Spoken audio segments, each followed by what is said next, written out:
ibingibi byaye ngo nitangorera ubukwe ngo ndayivaho yenda nukuri Imana wowe najwi ryawe ryo kumukwiririmbira ishaka irafite ibizibe n'abamarayika birirwa bayiramya nawe utayiramya nawe utayivuga ngo izahagurutse ibiti n'amabuye bibasha kuyivuga ariko usanga umuntu Imana itangoreye ubukwe muri uyu mwaka ngo sinzongera guhanura ngo sinzongera kugira ibi hari ibihumbi 7 bitarapfukamira bayani nimba we bikunaniye hari abarokore Imana ireba akaba ari umusaza ariko kazireba ni nk'akabebe kamezi 9 cyangwa umwaka yego ruko ari akabebe kamezi 9 cyangwa umwaka nubwo kasenga kakerekwa nikabwira Imana ngo Mana mpimodoka yavuga ati none aka kana kabasha no gushikira vora ngo Mana minzu aka kana kashobora no kwikingurira kabishobora kamwihore none abantu bakaguma aho ngaho usenga kuba Imana wende kintu gikomeye n'ikintu twagenderaho mu myaka yose dusigaje tubanze dukure imbere y'Imana ibone ko dukuze mu nzu yagutse nk'iyagaje mu nta muntu yacumbikira Imana umwana atangira kuryo dufite akumva nta no badusangira ayiwe n'umwana kubera iki ntabyo arame niyo mpamvu buri gihe cyose n'umwana niyo mpamvu nubona umuntu ashobora guha stock umwana uramuhahira ukamugurira ikintu uti wampaye ahita aguhisha nibyo Imana itijya kunkorera iti sintanga yanjye kandi ariyo yapfa nibyo wamuhabomba manyungute akabyana niba n'abana rero urumva abana ibyo byose bije harira umwana rero hari ibibazo nkuko twavuze ngo byose ntibiva ntago bitegwa na Satani umwana rero hari n'utubazo yikwegera hari umwana azagenda imbabura irimo kwaka reka numve ko byaba ngo reka numve uko bimera sawa rero hanyuma nyine agahita yumva uko bimera agahita byumva hanyuma ngo Imana nuko kuko nimba yaranakubwiye ngo izaguha urugo rw'umugisha ni urw'umugisha ariko rwubakiye ku isi nibyo nugera mu rugo rero Satani akabameneramo uzavuga ngo ko Mana wari wambwiye urw'umugisha nkaba mbona bimeze gutyo ni urw'umugisha ariko rwubatse ku isi naho hanyuma rero uri kumva hari ukuntu ugomba kubanza kumera nigeze mbwira abashomeri b'abasore cyangwa abakobwa hari igihe ubwira Imana ngo niguha akazi hanyuma yakwitegereza uri umusore ikavuga iti suriya mwana wanjye w'umusore kwajya gushwa n'amaguru y'abayaya nuko bo muri quartier nimujyana muri iriya kampani n'abana bakeye barimo bafite ukuguru bafite taye bafite igihagararo n'ijisho nzongera kumuramura nibyo Imana ikavuga iti hoya mwana wanjye genda ubanze ubutwaye moto nizere ko Imana ikomeje kuba mu ruhande rwanyu kandi nizere ko mukomeje kunogerwa n'ibiganiro binyura kuri Mama Charlene ndashaka kubanza kubasobanurira hano muri iki gitondo ibiganiro binyura kuri Mama Charlene si ijambo ry'Imana gusa wenda ndaza kubisobanura mu kanya tumaze no kwakira umushyitsi muri iki gitondo kuri Mama Charlene official nabararikiye umushyitsi kandi ufite ibintu byiza mwaramutse muri aho amakuru y'iminsi ni meza cyane wanyoye ibujumbura ni amahoro turashima Imana n'abantu bake yego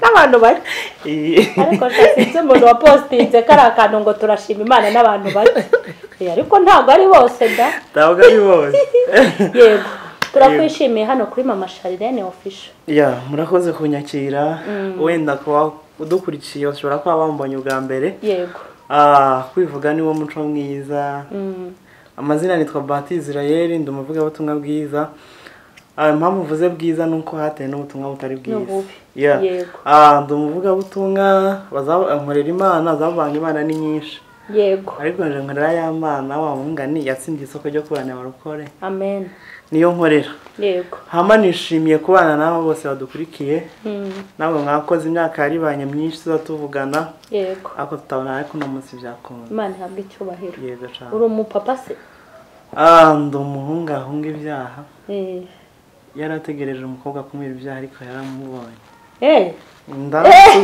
bravo wow nasubije umukunzi wanje ni byiza cyane ndabyishimiye rero turamwakiriye nk'uko mwabyumvise. Njyewe ntabwo njya mpfa gutumira umuntu kuri mama Charlene kuko mba numva ashaka kugaburira abantu b'Imana ibiryo bitanduye, kuko nk'uko abana banjye ngiye kubatekera mbanza kuronga imboga, nkoza karoti, inyanya, nkoza isafuriya nkayikuba neza, nkabategurira ibiryo bifite isuku kugira ngo batagira indwara.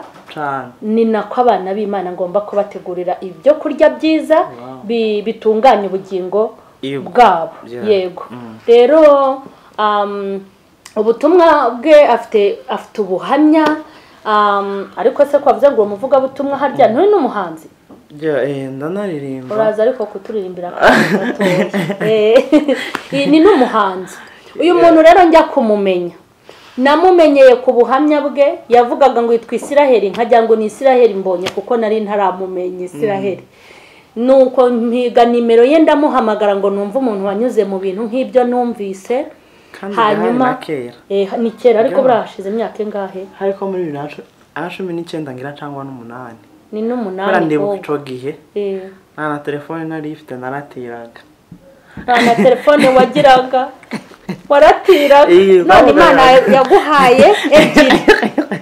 Turavuganiraga kuyo nati tuvugana ubwa mbere ugitangira gukizwa uri mu bintu bikomeye. Yego rero narakumvise numva ufite ibintu byiza, ariko nkabona sinenda kukubona ukaza mu Rwanda nanjye ntahari. Hanyuma rero nishimiye kuba ndi kumwe nawe kuri mama Charlene. Yego kuko ufite ibintu byinshi byo kubwira abantu. Hanyuma wenda ubuhamya turaza kubutanga mu kindi kiganiro cyangwa tuzabuvuga undi munsi. Ariko nibura burya ari ukuntu abantu bakumenya. Ko biyongeye kwivuga, shobora kwivuga mu magambo angahe shaka ko uyu muntu nubwo adakomeje ariko harimo akantu. Iyo ngiye kwivuga ndavuga nti nitwa Mukeshimana Emerita, uzwi ku izina rya mama Charlene, sengera i Kigali mu Nyakabanda kuri paruwase, ndi umumama w'abana 5. Imana yampamagaye ndi umuyisilamu, nitwaga Husna, nasaliraga kwa Kadafi. Maze imyaka irenze 10 nibana. Nibindi ni mukanya urumva ko kandi bahita numva nubwo baba batakumenye wese, ariko hari ingingo hari ukuntu baba bafite ni nk'ubwo buryo nshaka ko ntabwo uri butanga ubuhamya tuzavuga. Ndivugaho ko benshi banzi mu buhamya bashobora kuba batamboye ubwa mbere. Banzi ntanga ubuhamya ukuntu nabaye muri Illuminati, ukuntu baneyemwe akantu bita microchip bankoreshaga kuri computer gusa, nje sinikoreshaga. Banzi mvuga ukuntu nagize ukuntu naringiye gushingiranwa n'umugabo, Imana ikica mariage ku munsi w'ubukwe. Ibyo nkitangira kubivuga kenshi baravuga ngo none saga bazashingiranwa ku bandi, kubera ko ntibyari bwahage, ariko ngubu barabimenye. Kivuga microchip ubundi benshi batayizi barimo wa mubari 666 bawunteragamwo. Ntago nikoreshaga, bankoreshaga kuri machine gusa.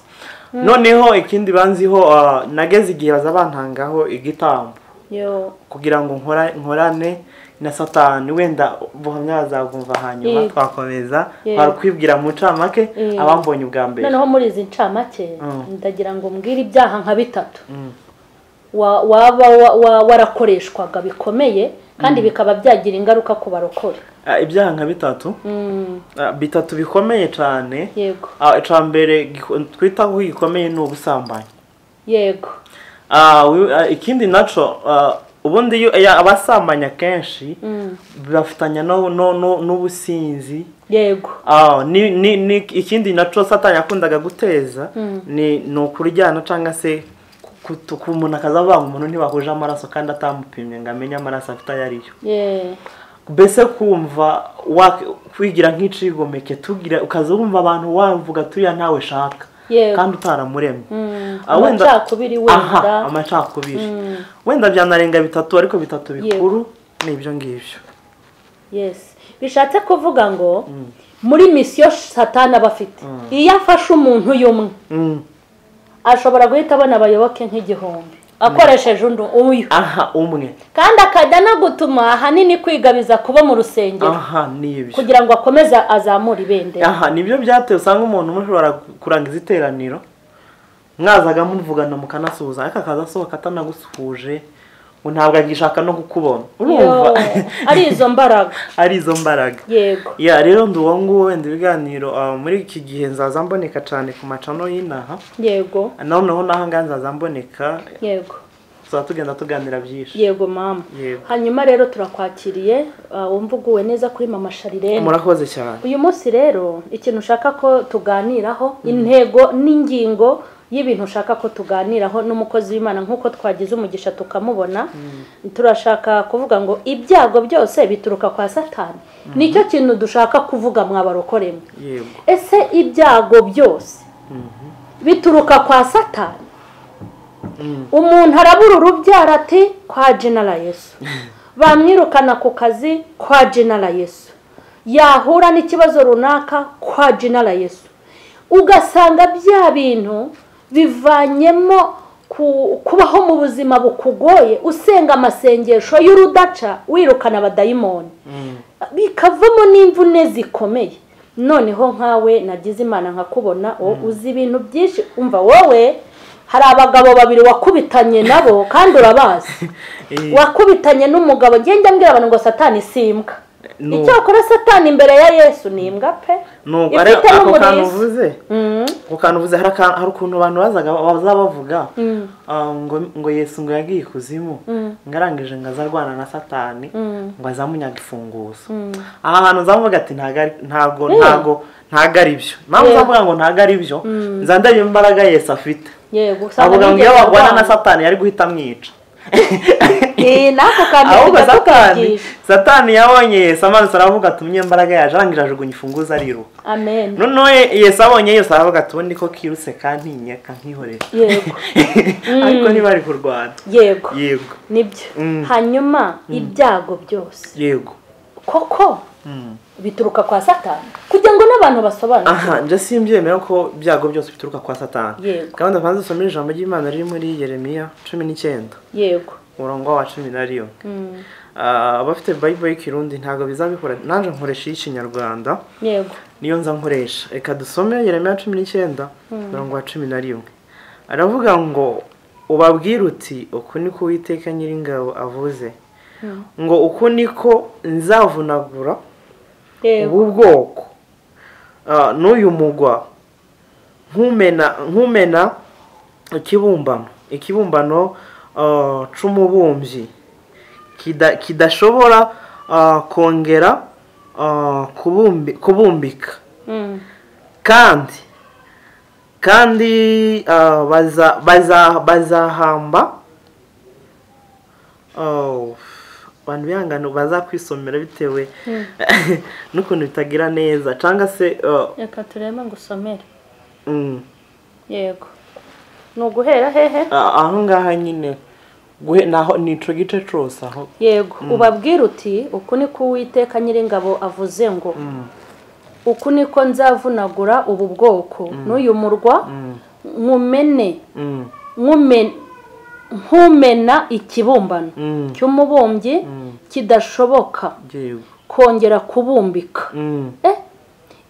ikibumbano cy'umubumbyi kidashoboka kongera kubumbika kandi tuzahamba itofeti kugeza ubwo hadasigara aho kuzahambwa nuko birega ubwoko Imana izi tuzahamba kugeza ubwo noneho n'ibibazo nibyo none ntago Imana ubu bwoko yavuze ari ubwoko bwagize ubwoko butamenye Imana ahubwo Imana iravuga babandi bica amategeko yego bica amategeko kandi babizi yavuze ngo nzomenagura urumva kumenagura kandi n'Imana yabivuze nibyo byateye kiri jambo babandi baje akarisoma gahita avanga Imana ivuze ngiye kumenagura abanzi bawe yego kandi iri jambo rivuga ko ab'Imana izamenagura nabayigometseho abakora ibyo Imana idashaka kandi bazi ibyo ishaka kandi babizi ibyo ishaka waruvuze ati ese ibyago byose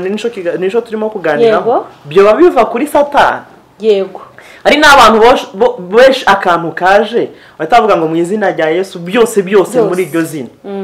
Hari igihe izagira ikintu ukavuga ngo mu izina rya Yesu ugasanga urimo kwirukana uwakikuzaniye. Yego nicyo kibazo. Uwakikuzaniye. Rero Imana kugira ngo umuntu wese mu buzima anyuramo ifite ibyago imuzanira.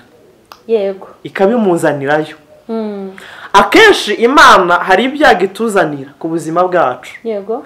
Noneho ariyo ibizanye kugira ngo idupime. Noneho hariho nibiza ari twe twabyiteye. Yego. Urugero ubu ngubu ufashe aya mazi. Aya mazi bose barayareba. Yego. Nkaza nyashiramwo nkaza nyashiramo kibitaka. Yego. Bitaka biza bimanuka bikazi no munsi. Yego. Sibyo? Noneho byazi no munsi aya mazi akomeza asa neza kubera bya bitaka biri munsi.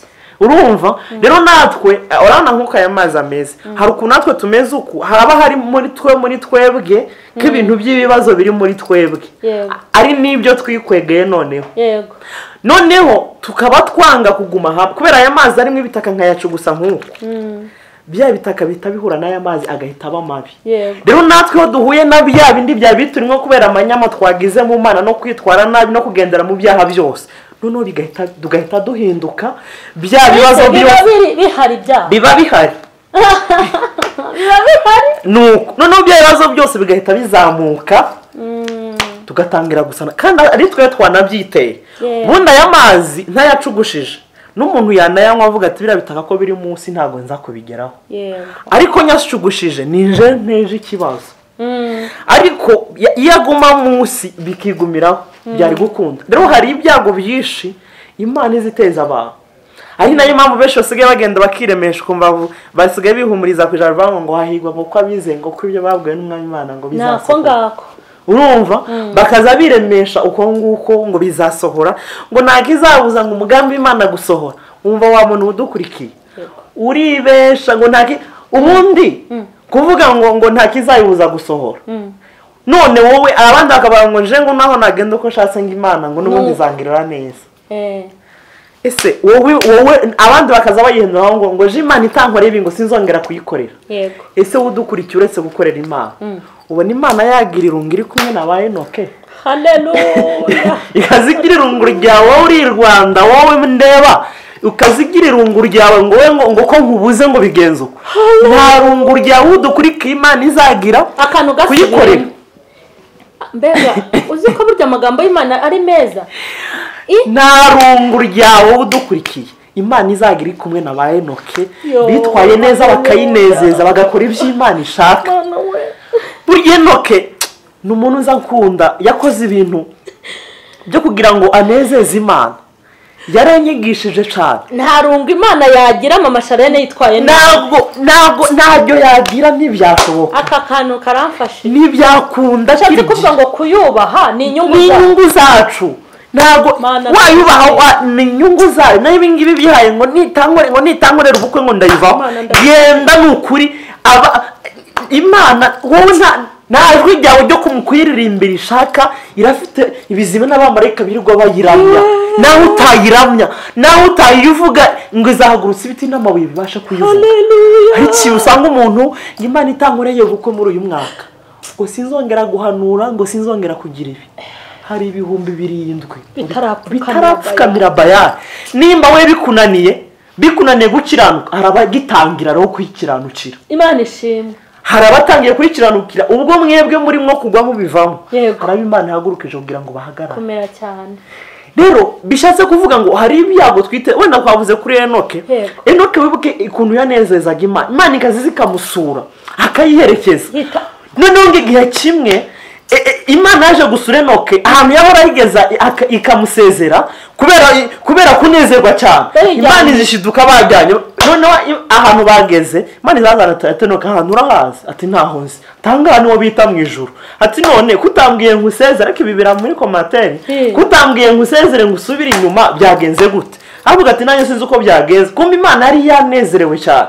Avuga ati rero ugeze hano ntazasubira mwisi. Yicarira hari wowe igumira inaha. Azahaguma. Rero buri gihe cyose niyo mpamvu iyo turimo gukora ibintu byo kunezeza Imana. Amina. hari ibintu tuzaduhabwa tutanasenga. Imana ihabwa icyubahiro. None gukura kwacu gukura mu buryo bw'umwuka ntabwo ari uguhora dusaba ibiryo. Yego. None uku nguku nageze hano wanyakiriye. Ntabwo uri mu bantu baba bagisengera umuceri. Oya nuko. Iryo sengesho ryaraharenze. Urugero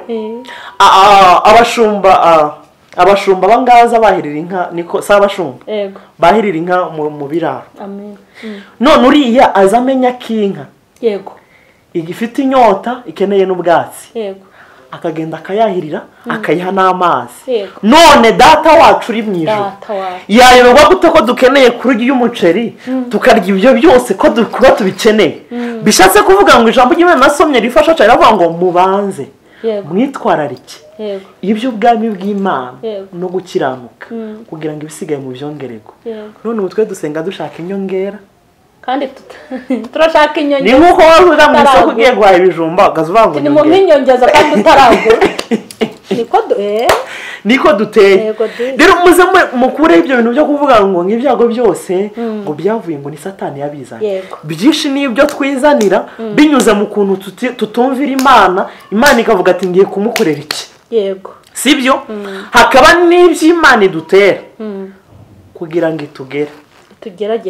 itugerageze iyo ukuntu tuzatwihangana. Ivuga ati none se nimba ari umuntu yari yubase akavuga ati ese nawe atagiri kumwe n'umugazi twara gute ikabireba. Yego. Sibyo? Nimba umugabo atari kumwe n'umudamu we ikabireba. Sibyo? Burya niba ari cyo nabonye gukizwa iyo twamaze kwa Kristo kito umwami n'umukiza. Yego. Nguko umuntu ashobora kuja mu kindi gihugu. Burya uburokore si bazawupimira ukene ahubwo ahantu mu baturanyi bacu. Yego. Ko bazawupimira uburokore bwacu. Yego. Hari umupasiteri yigeze kuja ahantu kure. Arangije azabwira abantu ngo bamuhereze aha kuri ako kabari. Hari kure avuga ati none akari kure ntibanzi kaninywere cha Primus. Azabwira ngo mpereza Primus. None umukobwa arakizana gifunguye. Ahita amubwira ngo pastor ngo uryoherwe. Avuga ati ndahumiwe. None yamenye yabimenye gute ko ndi pastor? Arangije bigenda uko. Rero buri kintu cyose ibibazo byose udukurikiye waburimo banza usuzume. Yego. Urebe nimba ari Satani yabizanye. Yego. Cyangwa urebe niba atari Imana yabiguteje kubwo kugararija kwayo. Niba ingingi Imana ngo ntizabura kudusubiza. Umva ngo ntabwo uzapfa ngitagusubije ibyawe uzapfa abandi abizabe ntago bazabura uzagenda bagushingure ajya ni rusoro bagishingura n'abakire niho bajya rusoro uzagenda bagushingure bizakomereza none abisire kubereka yababwira ngo kira gihungu muzakirebesha amaso ariko temuzakigera. Yegora bari abantu twabarushaga kubana n'Imana. Suko twarabibarushaga ariko ubu ngubu usanga kakanya umuntu ngo ni pasiteri akandi kanyu kamusanga mu bindi. Ni nayo mpamvu niba dukoze iki kiganiro tidushaka ntago dushaka ngo ama views menshi ahubwo nubwo hahinduka umuntu umwe nawe akagenda akigisha abandi bagahinduka. Yego. Sibyo bizatuma abantu benshi bahinduka. Nayo ngibi byateye ngo abantu mwese ngo mukize ntago bazakizwa bose. None ko bafite bakizwa bose gute kandi harimo mu famille za ba Satani uko yakiza ntago bishoboka. Nuko rero twakomeza ariko ibibazo byose ntabwo ari ubiteye. Reka mbabwire mwumvise ntabwo Imana izagira irungu ryawe iri kumwe na Enoki. Aka kantu Mana yo mu ijuru bishatse kuvuga ngo bamasharirene nishyiremo courage mu gukizwa n'inyungu zawe kandi byari n'icyo ndatubyihorera. Bamwe baragwa abandi bakabyuka. Bamwe barakomereka bakabivamo abandi bagakomera. Nuko bimeze. Rero mwabyumvise ntabwo ibyago byose bituruka kwa Satani. Njye mbwira abantu ngo mu masengesho basenga hari abasenga y'ubuginga. Ay'ubuginga ni ukujya gusenga Imana unayirukana. Nibyo. Uzi kujya gusenga Imana ukajya kuyisenga kandi unayirukana. Ndakandagira abadayimoni kandi ubwiye n'Imana ndakwajinara Yesu akazamuka umusozi gusenga biravuna cyane. Ukazamuka umusozi ukiyiriza ubusa cyane uri kurwana uri guhangana n'Imana. Cyangwa se ukajya kubwira Imana ngo ndengera kandi ibyo kukurengeza biri muri wowe. Nibyo. Njye mbwira abantu ngo abadayimoni babi babaho ntabwo ari abazerera nta nubwo ari abo twoherezwaho n'abantu umudayimoni mubi n'uwo waciririye uba muri wowe. ako kantu uvuze kanyeretse ibindi mu yandi majambo akantu uvuze ngo dayimoni n'uwo waciririye muri wowe ukubamo ukanamworora. hari ukuntu tuba mu bigeragezo cyangwa mu bibazo tugasenga Imana hindura ibihe ndakwinginze. Imana nta mwanya ifite wo guhindura ibihe ahubwo ifite umwanya wo kubanza guhindura wowe. Si icyo yata ngo ihindure ibihe nsa bifitanye ikibazo n'Imana. Ubundi Imana iyo imaze kuguhindura wibihe uhita ubyihindurira. Amina mbega ibintu byiza. Ariko bagabanga Imana ngo ibi bibazo biranyisha. Erega ibibazo dufite nubwo tutagenda imbere Imana tuyibwire ngo ibibazo biratwisha irabibona. Ahubwo benshi hari ijambo ngo turasenga ngo titwishuge ngo kuko dusaba nabi. Yego benshi rero basenga basaba nabi. Urumva basenga basaba nabi. Noneho n'urugero mu buryo bw'agakiza hari abarokore Imana ireba akaba ari umusaza ariko ikazireba ni nk'akabebe k'amezi 9 cyangwa umwaka. Yego ruko kari akabebe k'amezi 9 cyangwa umwaka nubwo kasenga kakerekwa nikabwira Imana ngo Mana nk'imodoka yavuga ati none aka kana kabasha no gushikira vora. Ngo Mana minzu aka kana kashobora no kwikingurira kabishobora kaniyore. None abantu bakaguma aho ngaho usenga kuba Imana wenda ikintu gikomeye n'ikintu twagenderaho mu myaka yose dusigaje tubanze dukure imbere y'Imana ibone ko dukuze. Turabana amva nako kantu karafashije. Urabyumva rero iyo ukuze na bya bibazo umenya ukuntu byitwara mu iyo byaje kure ko wamaze kuba mukuru. Uko umwana avuye ku ishuri agasanga ibiryo nta biharara umwana azarira none umwana yarira ukazugira impuhwe ukazumuhereza nk'akana warya. Yego ukamuhereza n'urugero nk'agatumbura mu gihe bitarashya ukazumuhereza nk'agatumbura. None nk'agatumbura wakamuha agahita aja kwirata ku bandi bana hano hanze. Nibyo no mu barokore biriho umwana atunga akamodoka agatangira kugenda yazamuye ibiyo ngo andi dusengana nabarushije gusenga. Umwana Imana imushira mu nzu yagutse nk'iyagaje mumva nta muntu yacumbikira. Umwana atangira kurya dufite akumva nta n'uwo badusangira. Ayiwe n'umwana kubera iki ntabyo arame. Niyo mpamvu buri gihe cyose n'umwana niyo mpamvu nubona umuntu ashobora guhasta umwana uramuhahira ukamugurira ikintu uti wampaye agahita aguhisha. Nibyo Imana itijya kunkorera iti sintanga yanjye kandi ariyo yapfa. Nibyo wamuhabomba manyungute akabyana niba n'abana rero urumva abana ibyo byose bije harira umwana rero hari ibibazo nkuko twavuze ngo byose ntibiva ntago bitegwa na Satani. Umwana rero hari n'utubazo yikwegera hari umwana azagenda imbabura irimo kwaka reka numve ko byaba reka numve uko bimera sawa rero hanyuma nyine agahita yumva uko bimera akabahiye agahita byumva hanyuma ngo Imana none akavuga ngo Satani ngo yari nujya n'umwana ntago ari Satani yamutengo kugira ngo akugerageze ujya yari umwana aragiye kumva uko bimeze ahubwo uzazumubwira ati pore ko munyumaza ati mwana wumvishe byari bimeze bite uzakubwira ati nababaye ntago nzabyongera. Reba rero niba utabura umwana wowe udukurikiye reba niba utabura umwana utwo tubazo urimo ukaba utadukinishije mu kutamenya ugasanga wabiguyemo wabigendeyemo. Yego rero ni mu ijambo rimwe turebe yuko turi bakuru dushike tube bakuru mbese tugere ku rugero rwiza. Paul n'abagabo bango kiri umwana natekereza ko umwana ngakomaze gukura. Haleluya ngo maze gukura urumva amaze gukura wa muntu dukurikiye n'ukuri Imana haranira ko Imana yago ukure. Mureke mbabwire akantu numvisemo Imana ikomeze kuguha umugisha. Amen. Ntago nari bwagukurikire neza ngo numve kugira amagambo meza nkayo. Amen. Mureke mbabwire wumvise imbere y'Imana hari igihe umuntu aza ari umusaza ikamubona nk'umwana. Yego wayibwira ngo ndashaka imodoka Imana ikabona yuko n'imyaka yo gutwara imodoka itaragera. Nibyo wabwira Imana ngo ndashaka umugabo cyangwa umugore ikabona ko utarakura. Niki gituma ibona utarakura? Ushobora kwaka amafaranga ikabona yuko ntacyo uzayamaza kuko uri umwana. hanyuma ukayaka n'umubare w'amafaranga ikabona ko utazabasha kuyaterura kuko ukiri umwana. Bishatse kuvuga ngo kudakura no kutagera kure mu buryo bw'umwuka hari ibintu tutemerewe kuboneraho. None uko umwana w'umwaka yazavuga ati Imana ndakwingize mpereza umugabo. Ngaho da ni ukubanza abantu bagakura. Tubanze nico Imana ubundi dushaka. Iki kintu nigeze nkigisha rimwe ndi kwigisha abasore, urubyiruko rw'abakobwa n'abasore. Ndangije ndababwira nimba urimo gusaba umugabo ukajya gusenga yirindwi cyangwa 3 hanyuma ukahava Imana ukahava ikubwiye ngo nguhaye imbaraga ariko ntivuge ko guhaye umugabo ntabwo izabanza kuguha umugabo, izaguha imbaraga n'ubwenge bwo kumutunga.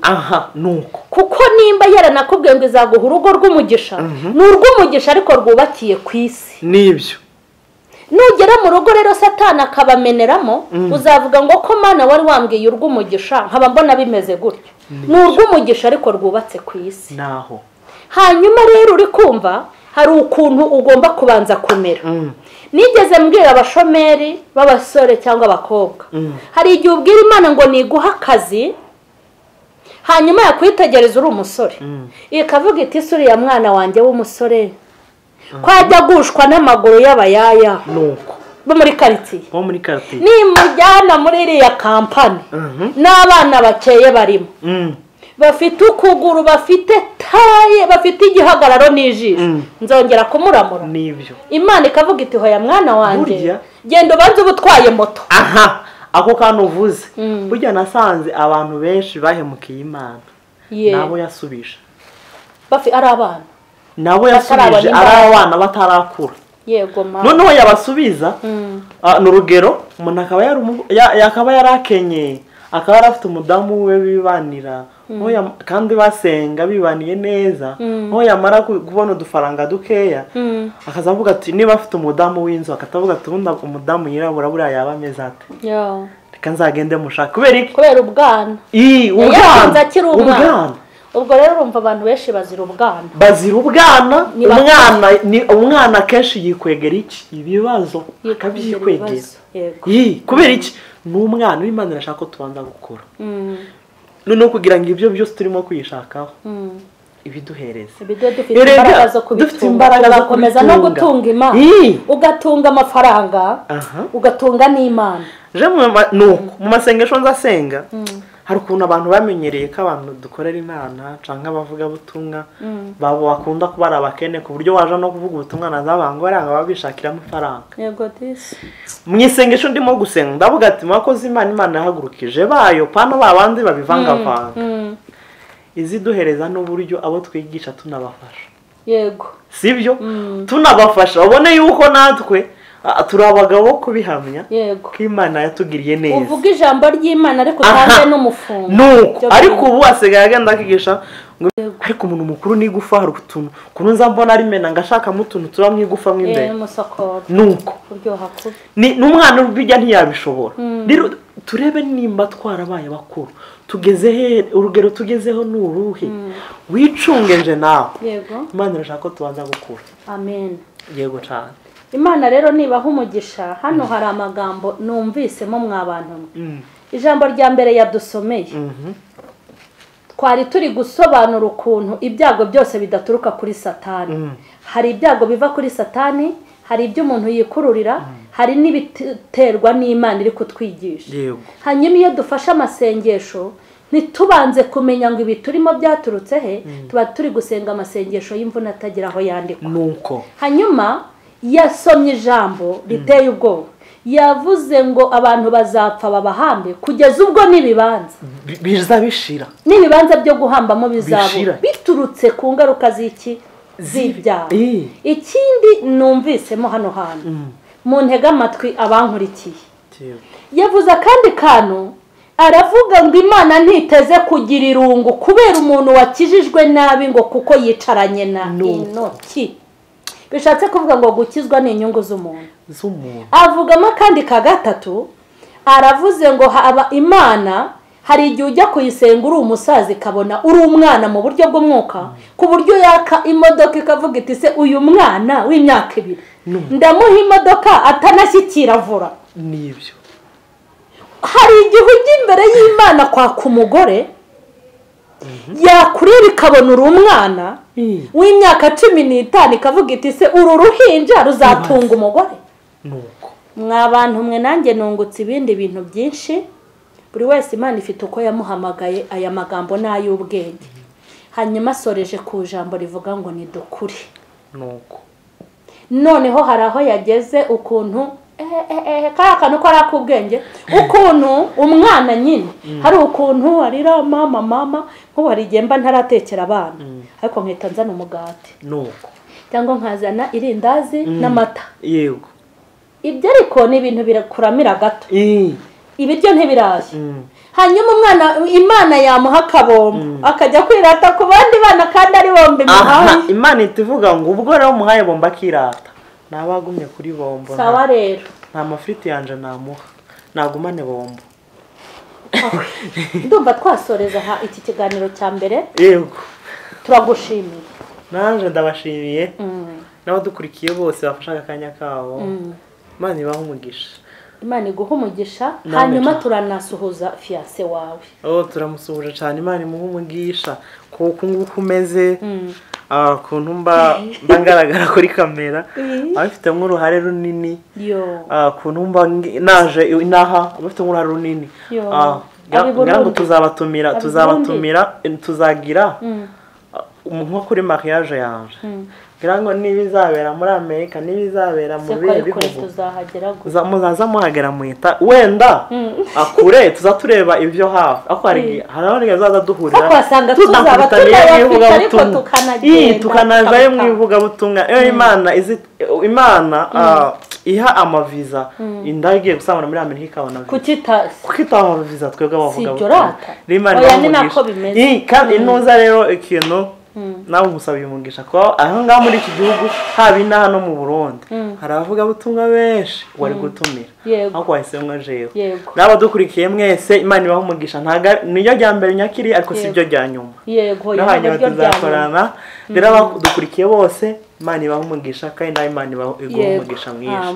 Ku bazakenera kubw'ikiganiro twakoranye nka nimero turaza kuyishyira mu kiganiro nubwo tuzajya dukorana n'ibiganiro utanahari tuzareba tuzajya tubikora twigisha abantu b'Imana bave mu buyobe bave muri mu buyobe. Kuri Imana umugisha kwangira icizero kanumbi. Yego Imana nawe iguha umugisha. Natwe rero tumusabiye umugisha abantu bo kuri M.Charlene official. Azanatumenyesha igihe cy'ubukwe mwumvise ko afite fiancé we bagiye kubana. Ndamufise uko nguko hari ukuntu bazatura mu biganiro bakaza ngo turasa ariko bazamenya ko mbukinze ndabukinze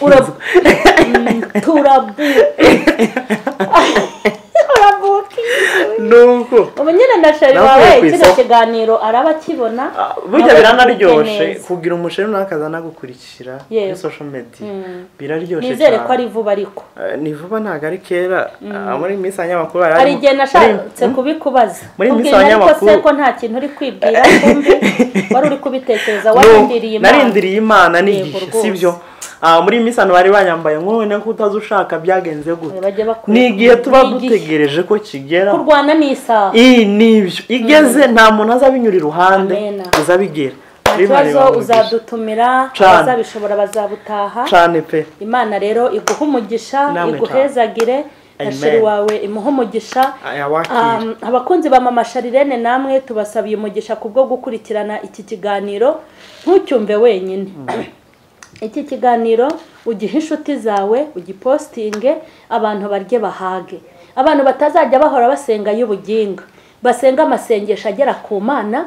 Nimba ari umudayimoni wohereje igitero uhita ubikurura uvuga uti ni dayimoni. Nimba ari wowe wisuzume ntabwo icyo gihe usenga Imana ngo gira gutya urebwe ngo mbabarira ninjye wikwegeye. Yaba ari Imana nabwo ntawuburana n'umuhambo uca bugufi ikakugenza uko ibishaka. Rero iki kiganiro nakagaruka n'ubutaha ndabizi ko tuzaganira muzanakurikirana ubuhamya bwe kuri M.Charlene official. Wumva ukuntu rero bari baramushyizemo ya microchip akamera kuri bikagenda kure n'ibindi bintu biteye ubwoba. Mwumve n'imbaraga z'Imana ukuntu zamukuyeyo. Hanyuma rero numva wasoza n'undi uvuga ni nimero zawe nimero zanje sinza gakunda kubitanga ariko kubisabye ikambikore wenda ntange WhatsApp no guteranya rimwe 380 710 hama 57 27. Iyo ni WhatsApp. Ari n'indi WhatsApp nanone n'impindura nzatakoresha y'u Burundi naho nkoresha WhatsApp no guteranya 257 hama 6 20 6 Mani baho umugisha nimero niyo situtanga nimero kugira ngo tugire iki argiye umuntu aba yarumvisha akeneye umukozi w'Imana kandi aha nyine ahandi muzaho kandi akeneye none hariho n'aba baratubuze yego hari n'aba baratubuze none ashobora no gufata nimero yakwandikira kubera nawe ufite abantu benshi tuzamusubize vuba yego oye iki cyo kutasubiza abantu vuba bakizakihangana abantu 10,000 bakwandikira rimwe ntabwo mwanya narabipimye ngeze aho yababawe byarananiye yego hanyuma mukomeze mukore subscribe kuri M.Charlene mukore share mwandike no kuri comment Imana nibaho umugisha amen.